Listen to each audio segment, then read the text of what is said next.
साथियों नमस्कार, मैं वीरेंद्र सिंह रावत। मेरे YouTube चैनल जरूरी सवाल पर आप सबका स्वागत है। मैं पिछले 4 बार से डॉक्टर अंबेडकर की आत्मकथा वेटिंग फॉर ए वीजा का पाठ कर रहा हूं। अभी तक मैं इस आत्मकथा के 4 भागों का पाठ कर चुका हूं और उस पर थोड़ी बात भी कर चुका हूं। आज मैं उस आत्मकथा के 5वें भाग का पाठ करने जा रहा हूं और थोड़ी सी बात करूंगा उस आत्मकथा के हिस्से पर। उनकी आत्मकथा का हिंदी अनुवाद मैंने hindismay.com से लिया है और अनुवादक हैं सविता पाठक। सविता पाठक के अनुवाद में मैंने अपनी ओर से कुछ संशोधन किया है ताकि वह प्रेजेंटेबल हो सके। डॉक्टर अंबेडकर की आत्मकथा वेटिंग फॉर ए वीजा 6 भागों में है। उनकी आत्मकथा के 4 भागों में डॉक्टर अंबेडकर की आप बीती का जिक्र है, यानी जो उन पर बीती, छुआछूत के कारण जो दर्द उन्हें झेलना पड़ा। बाकी के 2 भागों में छुआछूत के कारण दूसरों पर बीती का जिक्र है।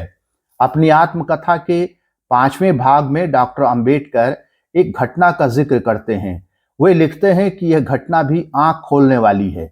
यह घटना काठियावाड़ के एक गांव में अछूत स्कूल शिक्षिका के साथ घटी। गांधी जी यंग इंडिया नाम की एक पत्रिका निकालते थे। यह घटना यंग इंडिया में एक पत्र के रूप में 12 दिसंबर 1929 को सामने आई।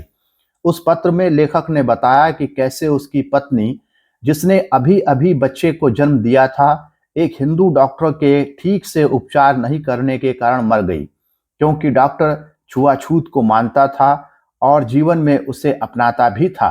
उत्पीड़ित शिक्षिका के पति ने पत्र में लिखा कि दिसंबर महीने की 5 तारीख को मेरा बच्चा हुआ था और 7 तारीख को मेरी बीवी बीमार हो गई।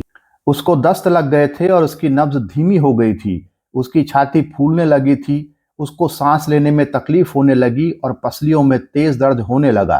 पत्नी की ऐसी बुरी हालत होने पर पति एक डॉक्टर को बुलाने गया, लेकिन डॉक्टर ने कहा कि वो एक हरिजन के घर नहीं जाएगा और ना ही वो बच्चे को देखने के लिए तैयार हुआ। तब पति डॉक्टर के वहां से नगर सेठ के पास गया और उनसे मदद की भीख मांगी। नगर सेठ ने अपनी ओर से डॉक्टर को भरोसा दिया कि उत्पीड़ित शिक्षिका का पति इलाज के लिए डॉक्टर को 2 रुपए देगा। तब जाकर डॉक्टर मरीज को देखने के लिए तैयार हुआ, लेकिन उसने एक शर्त सामने रख दी। शर्त यह रखी कि वो मरीज को हरिजन बस्ती में जाकर नहीं देखेगा। उसने कहा कि वो मरीज को हरिजन बस्ती के बाहर देखेगा। वो आदमी अपनी बीवी और नन्हे बच्चे को लेकर हरिजन बस्ती के बाहर आया। यहाँ पर भी डॉक्टर ने मरीज और बच्चे को छूकर नहीं देखा। डॉक्टर ने अपना थर्मामीटर निकाला और उसे एक मुसलमान को दिया और मुसलमान ने उस आदमी को दिया और उस आदमी ने थर्मामीटर अपनी बीवी को दिया। फिर इसी क्रम में थर्मामीटर वापस डॉक्टर के पास पहुंचाया गया। ये तकरीबन रात के 8 बजे की बात थी। बत्ती की रोशनी में थर्मामीटर को देखते हुए डॉक्टर ने बताया कि मरीज को निमोनिया हो गया है। उसके बाद डॉक्टर चला गया और दवाइयां भेजी। पति बाजार से अलसी का तेल खरीद कर लाया और मरीज को लगाया। एक बार देखने के बाद डॉक्टर ने मरीज को दोबारा देखने से मना कर दिया, जबकि उस आदमी ने डॉक्टर को 2 रुपए भी दे दिए थे। वह आदमी पूरी रात परेशान रहा और आखिर अगले दिन दोपहर 2 बजे उसकी पत्नी की मौत हो गई। डॉक्टर अंबेडकर ने लिखा कि अछूत शिक्षक ने बदले की कार्रवाई के डर के कारण नाम नहीं दिया, लेकिन तथ्य एकदम सही है। पढ़ा लिखा होने के बावजूद डॉक्टर ने बुरी तरह से बीमार औरत को खुद थर्मामीटर लगाने से मना कर दिया और उसके मना करने के कारण ही औरत की मौत हुई। उसके मन में बिल्कुल भी उथल पुथल नहीं हुई कि वह जिस पेशे से बंधा हुआ है उसके कुछ नियम कानून है। अपनी आत्मकथा के इस अंश के अंत में डॉक्टर अंबेडकर लिखते हैं कि हिंदू किसी अछूत को छूने की बजाय अमानवीय होना पसंद करेंगे। जो कुछ डॉक्टर अंबेडकर ने लिखा अपनी आत्मकथा के 5वें भाग में।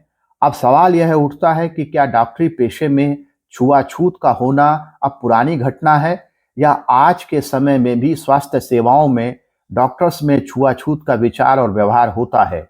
अनेक अनुभव और अध्ययन बताते हैं कि आज के समय में भी दलित समुदाय के नागरिकों को छुआछूत का सामना करना पड़ता है।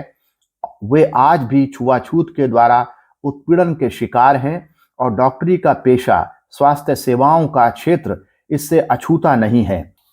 अपने चैनल के इस एपिसोड में मैं 4 अध्ययनों का हवाला देकर इस बात को समझाने की कोशिश करूंगा कि स्वास्थ्य सेवाओं में कास्ट हिंदूज द्वारा आज भी छुआछूत का अभ्यास किया जाता है। यह अध्ययन दिल्ली के all India institute of medical science से है।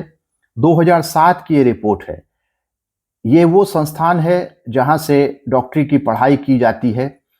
इस संस्थान से दलित विद्यार्थियों की बहुत सारी शिकायतें भारत सरकार को मिली और जिसमें कहा गया कि यहाँ के शिक्षक, यहाँ के विद्यार्थी जो है किस तरह से छुआछूत और अन्य प्रकार का जो डिस्क्रिमिनेशन है, जाति आधारित डिस्क्रिमिनेशन, उसे करते हैं। आरोपों को इन्वेस्टिगेट करने के लिए जिस कमेटी का गठन हुआ उसने पाया कि बहुत सारी बातें सच थी। इन संस्थाओं में पढ़ाने वाले और पढ़ने वाले जो कास्ट हिंदूज हैं वे दलितों के साथ, दलित विद्यार्थियों के साथ कई तरह का भेदभाव करते हैं। जितने दलित विद्यार्थियों से बात हुई उनमें से 76% विद्यार्थियों ने बताया कि जो एग्जामिनर है वह हमारी जाति पूछता है और दूसरों की भी जाति पूछता है। इस तरह से वह कास्ट बैकग्राउंड को पता करके उसके हिसाब से असेसमेंट करता है। इसी तरह से 84% विद्यार्थियों ने कहा कि उनके जो ग्रेड्स हैं, यानी उन्हें जो अंक दिए जाते हैं, उस पर उनकी जाति का असर पड़ता है। आप इस रिपोर्ट को खुद भी पढ़ के देखिए। दूसरा अध्ययन है 2006 का। इस अध्ययन का नाम है अनटचेबिलिटी इन रूरल इंडिया। यह अध्ययन भारत के 11 राज्यों के 565 गांव में किया गया। इस स्टडी से पता चलता है कि अनेक डॉक्टर दलितों को छूते नहीं हैं। वे सवर्णों की तुलना में दलित मरीजों को बहुत कम समय देते हैं। इस अध्ययन में शामिल लोगों में से 70% से ज्यादा लोगों ने बताया कि दलित कास्ट हिंदूज के घर में प्रवेश नहीं कर सकते। यह अध्ययन सन 2006 का है। तो 2006 में भी जो लोग हैं वो बता रहे हैं कि जो डॉक्टर हैं वह दलितों को छू कर नहीं देखते, बल्कि बिना छुए ही उनका इलाज कर देते हैं। और साथ ही यह भी बता रहे हैं कि दलित मरीजों को अन्य मरीजों की तुलना में देखने का बहुत कम समय दिया जाता है। तीसरा अध्ययन गुजरात के 1589 गांवों का है। सन 2010 में किए गए इस अध्ययन से पता चलता है कि करीब 10% प्राइवेट डॉक्टर्स दलित मरीजों को छूते नहीं हैं। इसी अध्ययन से हमें यह भी पता चलता है कि गुजरात के गांव में बहुत तरीकों से छुआछूत आज भी प्रैक्टिस किया जाता है। चौथा अध्ययन ऑक्सफैम इंडिया का है। 2021 में किए गए इस अध्ययन से पता चलता है कि 4 में से 1 मरीज को जाति या धर्म के आधार पर भेदभाव का सामना करना पड़ता है। यह रिपोर्ट भारत के संदर्भ में है, यानी सन 2021 में भी करीब 25% मामलों में सवर्ण डॉक्टर्स जातिगत भेदभाव करते हैं। बाबा साहब अंबेडकर ने अपनी आत्मकथा वेटिंग फॉर ए वीजा में डॉक्टर द्वारा छुआछूत की एक घटना का जिक्र किया है। आज बहुत से लोग यह झूठ बोल सकते हैं कि स्वास्थ्य सेवाओं में छुआछूत अब बीते दिनों की बात हो गई है, लेकिन जैसा कि कहा गया है ऐसे लोग झूठ बोलते हैं, जबकि सच यह है कि आज भी बहुत से डॉक्टर छुआछूत को मानते हैं और अपने पेशे की नैतिकता के खिलाफ अपने मरीज के साथ छुआछूत का बर्ताव करते हैं। भारत को एक लोकतांत्रिक राष्ट्र बनाने के लिए जितना जल्दी हम इस सच को स्वीकार करेंगे, उतना जल्दी सदियों पुरानी इस सोच से निपटने के और भी कारगर तरीके अपना सकेंगे। नमस्कार, मैं वीरेंद्र सिंह रावत।